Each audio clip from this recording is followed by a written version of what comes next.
अमेरिकी राष्ट्रपति Donald Trump ने गजा में बंधकों को लेकर बड़ा बयान दिया है।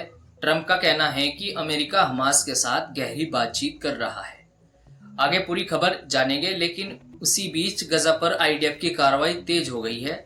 सेना के मुताबिक नागरिकों को रफा जाने के आदेश दिए गए हैं। खबरें ये भी हैं कि इसराइल में बंधकों की रिहाई की मांग को लेकर प्रदर्शन और रैलियां तेज हो गई है। इस बीच खबर ये भी आ रही है कि आईडीएफ ने बंधक परिवारों से बातचीत की और भरोसा दिलाया कि उन्हें गजा सिटी में चल रहे अभियान पर विश्वास है। गजा में इस समय हालात बेहद तनावपूर्ण बताए जा रहे हैं। सैन्य अभियान की रफ्तार बढ़ने के कारण कई बड़ी इमारतों पर कार्रवाई की जा रही है। आज की इस वीडियो में कई बड़ी खबरें शामिल है और मैं कोशिश करूंगा कि इन बड़ी खबरों से जुड़ी मुख्य बातें आपको आसान और सरल भाषा में बता सकूं। उम्मीद है आप सब अच्छे होंगे। मेरा नाम है सलमान और आप देख रहे हैं मेरा यूट्यूब चैनल दी सलमान हसन।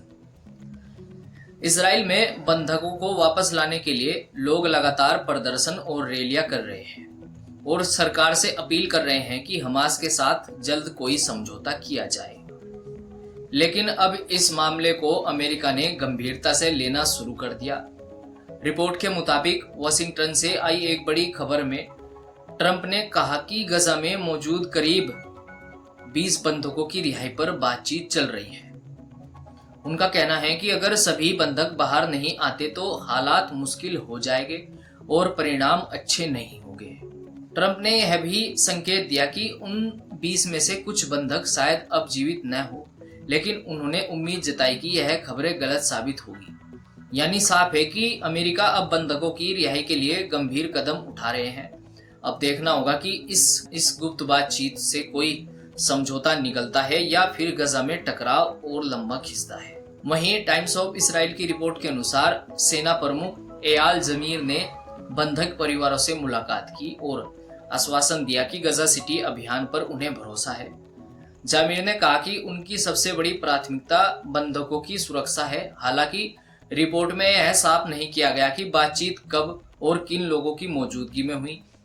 सेना अधिकारियों ने यह चेतावनी भी दी है कि गजा सिटी पर कब्जे की कोशिश में बंधकों को खतरा हो सकता है, लेकिन जामिर ने कहा कि यह पूरी जिम्मेदारी उनकी होगी और वे सैनिकों और बंधकों दोनों की सुरक्षा को लेकर पूरी तरह से सतर्क है। उधर गजा में आईडीएफ का सैन्य अभियान लगातार तेज हो रहा है। सेना का कहना है कि जिन इमारतों को निशाना बनाया गया उनमें हमास का ढांचा और निगरानी उपकरण मौजूद था।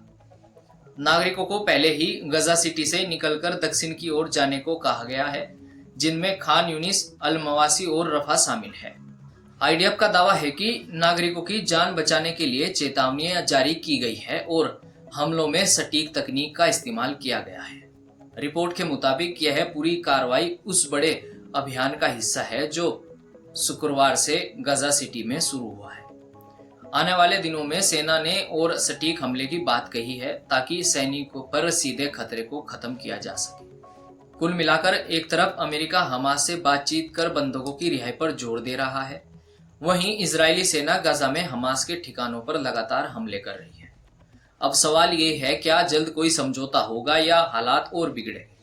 आपकी राय इस मामले पर क्या है दोस्तों, कमेंट्स में जरूर बताएं। आज की खबरों में इतना ही। मिलते हैं नई खबरों की अपडेट के साथ, तब तक के लिए मुझे दीजिए इजाजत।